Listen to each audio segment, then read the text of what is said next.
And next we have Dylan in Knoxville, Tennessee. Extremely unusual. Hello, Dylan? Hi. Extremely unusual. Dylan, are you on? Hello? You're on the air, bud. That was an interesting thing to walk into. Okay. Are you there? I guess he's not. Wait. Are you there? Dylan? No, this is not Don, but I've come into a... Okay, this caller isn't working. Sorry. Yeah, sorry. Yeah, it's something bad. Darn. Right. So much for one. I'd like to address that question anyway. Oh, if that was... The question on the screening thing was, can you prove that Jesus is not real? Mm-hmm. Martin, can you? We're not trying to prove that Jesus is not real. Yeah. We're just responding to the claims and the arguments that we get from theists. In terms of if you want to ask, do we think there was a historical Jesus? My answer is there probably was, to some degree, an actual historical figure who might have inspired the gospel character.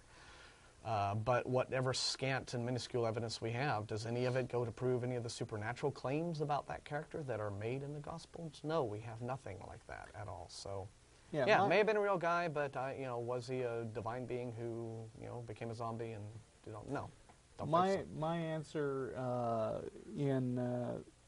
that I've written about at length on the blog is there may have been a real guy named Jesus who was vaguely a jumping off point for the stories about Jesus who was written about in the Bible. I don't know whether there was or not. I think it's too far back in history for historians to really be sure, and there's not enough contemporary writings about it. But if there was a Jesus, I think he's as much the Jesus of the Bible as Larry David's friend Kramer was the real Kramer from Seinfeld. In other words, there was a real guy named Kramer, but he didn't do all the things that happened in Seinfeld. He was just sort of a quirky character whose ideas, whose behavior inspired the guy who did all that crazy stuff that was portrayed on the show. Right.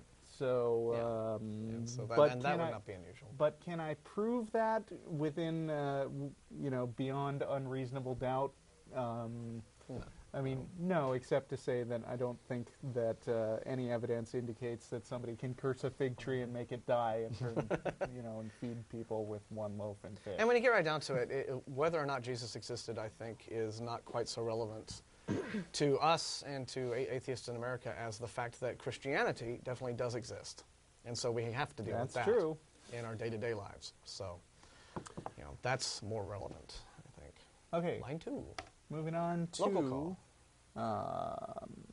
Charles, right here in Austin. Hello, Charles. Hi, thanks for taking my call. Sure. How you doing? Thanks for calling. I'm doing well, thank you. How are you? We're fine. We're great. Glad to hear it.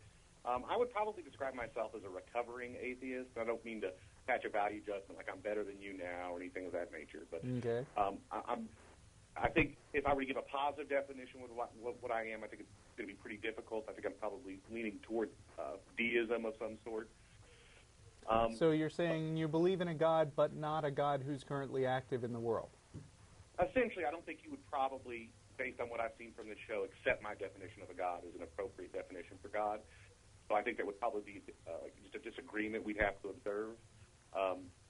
But I do think that I have some definite criticisms that are tangible, discussable, in very real terms about the show and what the show seems to purport, which is not what is often claimed as sort of the absence of position, a neutral position, that is quickly dismissed by some very specific claims about material, the nature of material, and our knowledge about that material. And those claims seem to evince a complete lack of familiarity with the ongoing discussion that's done, whether it's theology, philosophy, or physics. And I can give you specific examples, but the first one is it's really the sort of inane Philistinism. And I don't mean to be mean, but I think that's the best way I can describe it. And I think it's connected. I'm sorry, did you say something? Go on. Okay.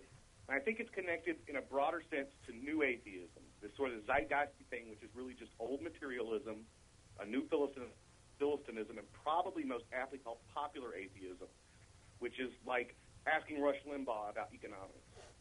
Okay? All right, well, why don't I, why don't we cut to the chase here? Right. And why don't you cure our Philistinism by giving us hard evidence for this God that's not a God that you believe in? I can't give you hard evidence. Well, then what reason do we have to believe your claim, believe that it's accurate? I mean, why should we change our opinion that... I haven't established any position, and I told you I'm very confused. I'm persuadable. I think, unlike most people, I am persuadable. Well, then what's your basis for saying that we're being Philistines when you admit that you can't back up what it is you claim to believe in? The first thing I hear repeatedly on your show that comes to mind is Occam's razor used as a proof of something. Occam's razor... No, I don't think Occam's razor is a proof of anything. It's a rule of thumb. Well, yeah. Okay, that's exactly right. But Matt Dillon, and he said specifically, I can point out the video to you, that he could disprove God by use of Occam's razor. I would, based on what I know of Matt, I would be surprised if he ever said that I can disprove God. You might have heard a caller say that, but I know Matt's point of view really well. He could disprove this person's version of God. Well, he can eliminate that as a possibility, and it doesn't eliminate possibilities. Yeah, but Matt has also said, and I've been here on the show when he said it, that even when he says, and I agree with him, when I say, with total confidence that I don't believe a God exists, I'm still not making anything in the way of an absolute knowledge claim, right? So all we can do as atheists and skeptics is respond to the arguments that we get from people who claim to be believers. More importantly, though, Matt's not here to defend himself right now, and both of us here in studio would not say that we can disprove God, and would not say that Occam's razor can be used as any kind of proof. So is there anything else with our point of view that you would disagree with? Well, I mean, to be fair, I mean, Matt is one of the representatives of this show. Yeah, but he's not on today, so why you're talking to us. That's accurate. That's accurate. He's obviously not on the show. Mm-hmm. But at the same time, there's an overarching narrative that goes with the show, and that is a material interpretation of the universe. Let me see if you will agree with this. I saw another person on your show do this sort of inane explanation of the universe with physical objects and relating numbers being demonstrable by physical objects and saying that the 2 is demonstrable by putting 2 things anywhere. I mean, are numbers... you can demonstrate it that way, Let me ask you that. You can demonstrate that. I mean, it was demonstrated, so are you saying that that's wrong? I am saying that that is not a sufficient explanation of numbers, of cardinality of numbers, the uses of numbers. It's a completely insufficient conception of what numbers are. So, so what's your explanation of numbers? God? Yeah. I would probably like Roger Penrose. Do you know who Roger Penrose is? Yes, I've read The Emperor's New Mind. Okay, I disagree with a lot of stuff Penrose said, but I think he's a pretty smart guy. Right. The book that would be pertinent to this is the Road to Reality, which doesn't deal with stuff out of his field. It's pure mathematics and physics, and that's his field. You know, he was basically laying the foundation for Hawking, and he's a Platonist or a Neoplatonist, and he thinks, and I think that there is reason to believe that the world of mathematics is a non-material yet no less real entity, and to say that numbers are demonstrable isn't sufficient, okay, because what that necessarily implies is that numbers can be derived from the mind, okay, and that they are purely conceptual. Okay. Well, they can be. I mean, you can conceive of numbers, right? I mean, you can. Well, then you start... How is that wrong? I mean, is it your claim that that's wrong, that we cannot conceive of numbers in the mind, that we cannot demonstrate things using numbers? No, you cannot derive numbers from the mind. Okay, clarify that. What do you mean by derive? Yeah. Because from one point of view, you could not derive numbers from anything but your mind. Are you familiar at all with the Platonist theory of forms? Yes. Okay.